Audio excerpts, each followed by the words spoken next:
Assalamualaikum warahmatullahi wabarakatuh. Perkenalkan, nama saya Muhammad Faiz Qawim dengan akhiran NIM 318. Jadi kali ini saya akan memberikan analisis saya terkait hukum adat sebagai aspek kebudayaan. Sebelumnya, pengertian kebudayaan itu sendiri.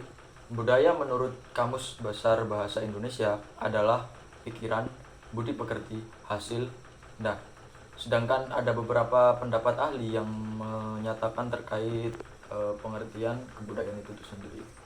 Yang pertama, Andreas Epping mengemukakan kebudayaan mengandung keseluruhan pengertian nilai-nilai sosial, norma sosial, ilmu pengetahuan, serta keseluruhan struktur-struktur sosial, religius, dan segala pernyataan intelektual, artistik yang menjadi ciri khas suatu masyarakat. Sedangkan Edward Burnett Taylor memandang kebudayaan merupakan keseluruhan kompleks yang di dalamnya terkandung pengetahuan, kepercayaan, kesenian, moral hukum, adat istiadat, dan kemampuan-kemampuan lain yang didapat seseorang sebagai anggota masyarakat. Nah, jadi bisa kita simpulkan di sini bahwa hukum adat sebagai aspek kebudayaan itu berarti hukum adat adalah hukum tradisional masyarakat Indonesia, wujud asli dari kepribadian atau kebutuhan hidup yang nyata, merupakan cara pandangan hidup yang tidak terlepas dari struktur kejiwaan dan cara berpikir masyarakat asli Indonesia.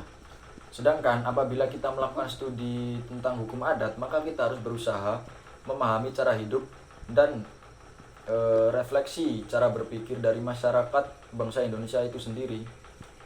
Maka dijelaskan bahwa memang hukum adat adalah sebagai aspek kehidupan dan budaya bangsa Indonesia karena struktur kejiwaan dan cara berpikir bangsa Indonesia itu tercermin lewat hukum adat itu tersendiri.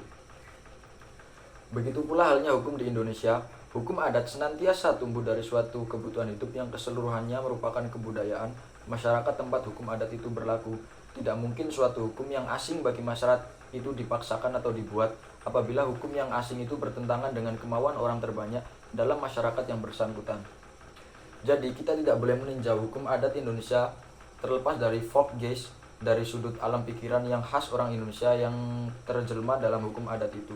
Kita juga tidak boleh lupa struktur rohaniah masyarakat Indonesia yang bersangkutan. Nah, yang kita ketahui bersama bahwa hukum adat ini memiliki beberapa sifat.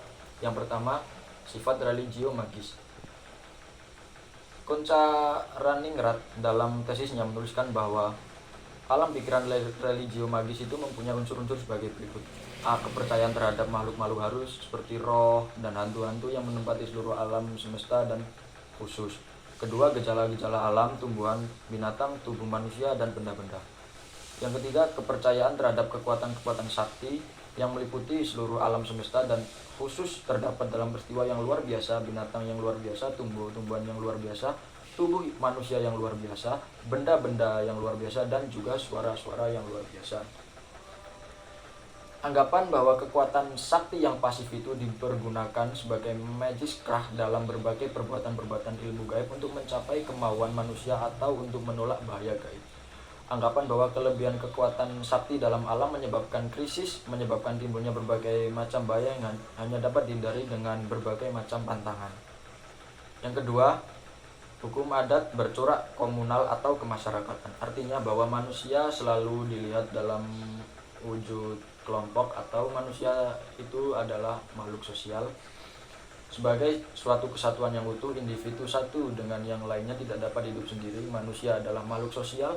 Manusia selalu hidup bermasyarakat, kepentingan bersama lebih diutamakan dari kepentingan perseorangan. Yang ketiga, bercorak demokrasi, bahwa segala sesuatu selalu diselesaikan dengan rasa kebersamaan, kepentingan bersama lebih diutamakan dari kepentingan-kepentingan pribadi, sesuai dengan asas permusyawaratan dan perwakilan sebagai sistem pemerintahan. Kesimpulannya adalah, hukum adat merupakan aspek kebudayaan bangsa Indonesia karena mencerminkan jiwa bangsa dan cara berpikir masyarakat Indonesia itu sendiri. Hukum adat juga merupakan hukum asli Indonesia yang memiliki corak dan khas dan berbeda dengan negara lain. Baik, terima kasih. Sekian penjelasan dari saya. Mohon maaf apabila ada salah kata atau kurangnya. Saya memohon maaf yang sebesar-besarnya. Wabillahi taufiq wal hidayah. Wassalamualaikum warahmatullahi wabarakatuh.